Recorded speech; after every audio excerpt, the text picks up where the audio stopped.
गणेशाय नमः। ओम श्री पुराण पुरुषोत्तमाय नमः। श्री शिव पुराण संहिता 4 कोटि रुद्र संहिता अध्याय 15 और 16। मल्लिकार्जुन और महाकाल नामक ज्योतिर्लिंगों के आविर्भाव की कथा तथा उनकी महिमा।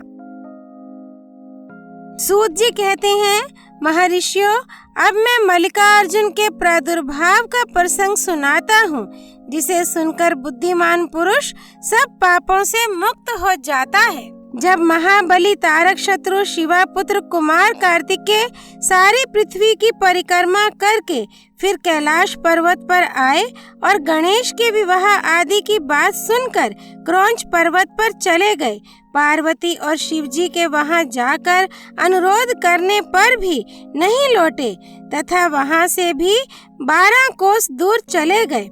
तब शिव और पार्वती ज्योतिर्मय स्वरूप धारण करके वहां प्रतिष्ठित हो गए। वे दोनों पुत्र स्नेह से आतुर हो पर्व के दिन अपने पुत्र कुमार को देखने के लिए उनके पास जाया करते हैं। अमावस्या के दिन भगवान शंकर स्वयं वहां जाते हैं और पौर्णमासी के दिन पार्वती जी निश्चय ही वहां पदार्पण करती हैं। उसी दिन से लेकर भगवान शिव का मल्लिकार्जुन नामक एक लिंग तीनों लोकों में प्रसिद्ध हुआ। उसमें पार्वती और शिव दोनों की ज्योतियां प्रतिष्ठित हैं। मल्लिका का अर्थ पार्वती है और अर्जुन शब्द शिव का वाचक है। उस लिंग का जो दर्शन करता है वह समस्त पापों से मुक्त हो जाता है और संपूर्ण अभिष्ट को प्राप्त कर लेता है, इसमें संशय नहीं है। इस प्रकार मल्लिकार्जुन नामक द्वितीय ज्योतिर्लिंग का वर्णन किया गया, जो दर्शन मात्र से लोगों के लिए सब प्रकार का सुख देने वाला बताया गया है। ऋषियों ने कहा, प्रभु, अब आप विशेष कृपा करके तीसरे ज्योतिर्लिंग का वर्णन कीजिए। सूत जी ने कहा, ब्राह्मणों, मैं धन्य हूँ, कृतकृत्य हूँ, जो आप श्रीमानों का संग मुझे प्राप्त हुआ। साधु पुरुषों का संग निश्चय ही धन्य है। अतः मैं अपना सौभाग्य समझकर पाप नाशिनी परम पावनी दिव्य कथा का वर्णन करता हूँ। तुम लोग आदर पूर्वक सुनो। अवंती नाम से प्रसिद्ध एक रमणीय नगरी है, जो समस्त देहधारियों को मोक्ष प्रदान करने वाली है। वह भगवान शिव को बहुत ही प्रिय, परम पुण्यमयी और लोक पावनी है। उस पुरी में एक श्रेष्ठ ब्राह्मण रहते थे, जो शुभ कर्म परायण, वेदों के स्वाध्याय में संलग्न तथा वैदिक कर्मों के अनुष्ठान में सदा तत्पर रहने वाले थे। वे घर में अग्नि की स्थापना करके प्रतिदिन अग्निहोत्र करते और शिव की पूजा में सदा तत्पर रहते थे।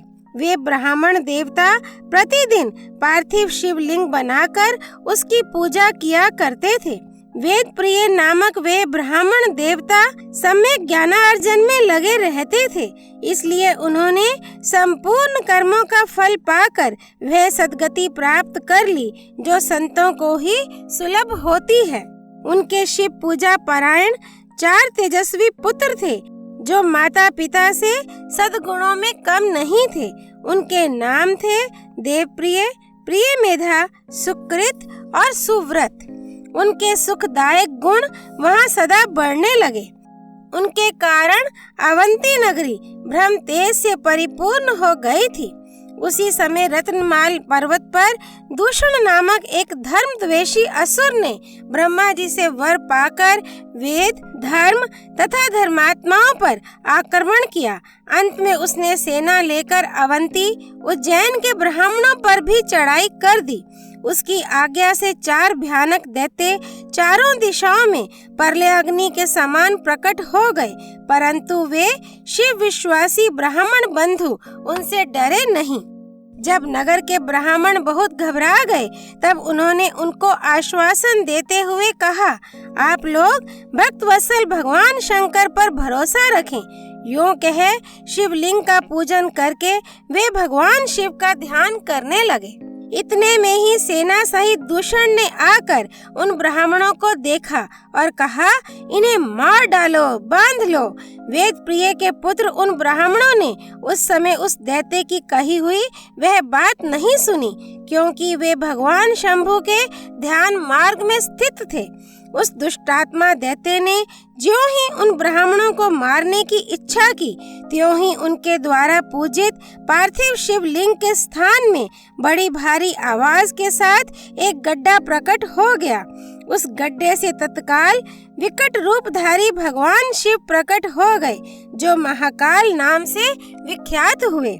वे दुष्टों के विनाशक तथा सत्पुरुषों के आश्रय दाता हैं। उन्होंने उन दैत्यों से कहा, अरे खल, मैं तुझ जैसे दुष्टों के लिए महाकाल प्रकट हुआ हूँ। तुम इन ब्राह्मणों के निकट से दूर भाग जाओ। ऐसा कहकर महाकाल शंकर ने सेना सहित दूषण को अपने हुंकार मात्र से तत्काल भस्म कर दिया। कुछ सेना उनके द्वारा मारी गई और कुछ भाग खड़ी हुई। परमात्मा शिव ने दूषण का वध कर डाला। जैसे सूर्य को देखकर संपूर्ण अंधकार नष्ट हो जाता है, उसी प्रकार भगवान शिव को देखकर उसकी सारी सेना अदृश्य हो गई। देवताओं की दुंदुभियां बज उठीं और आकाश से फूलों की वर्षा होने लगी। उन ब्राह्मणों को आश्वासन दे सुप्रसन्न हुए स्वयं महाकाल महेश्वर शिव ने उनसे कहा, तुम लोग वर मांगो। उनकी वह बात सुनकर वे सब ब्राह्मण हाथ जोड़ भक्ति भाव से भली भांति प्रणाम करके नतमस्तक हो बोले। द्विजों ने कहा, महाकाल, महादेव, दुष्टों को दंड देने वाले प्रभु शंभो, आप हमें संसार सागर से मोक्ष प्रदान करें। शिव, आप जन साधारण की रक्षा के लिए सदा यहीं रहें। प्रभु शंभो, अपना दर्शन करने वाले मनुष्यों का आप सदा ही उद्धार करें। सूत जी कहते हैं, महर्षियों, उनके ऐसा कहने पर उन्हें सद्गति दे भगवान शिव अपने भक्तों की रक्षा के लिए उस परम सुंदर गड्ढे में स्थित हो गए। वे ब्राह्मण मोक्ष पा गए और वहां चारों ओर की एक एक कोस भूमि लिंग रूपी भगवान शिव का स्थल बन गई। वे शिव भूतल पर महाकालेश्वर के नाम से विख्यात हुए। ब्राह्मणों, उनका दर्शन करने से स्वप्न में भी कोई दुख नहीं होता। जिस जिस कामना को लेकर कोई उस लिंग की उपासना करता है, उसे वह अपना मनोरथ प्राप्त हो जाता है तथा परलोक में मोक्ष भी मिल जाता है। अध्याय 15 और 16 संपूर्ण। भगवान शिव मल्लिकार्जुन ज्योतिर्लिंग महाकालेश्वर ज्योतिर्लिंग की जय। हर हर महादेव। श्री हरि अर्पणमस्तु।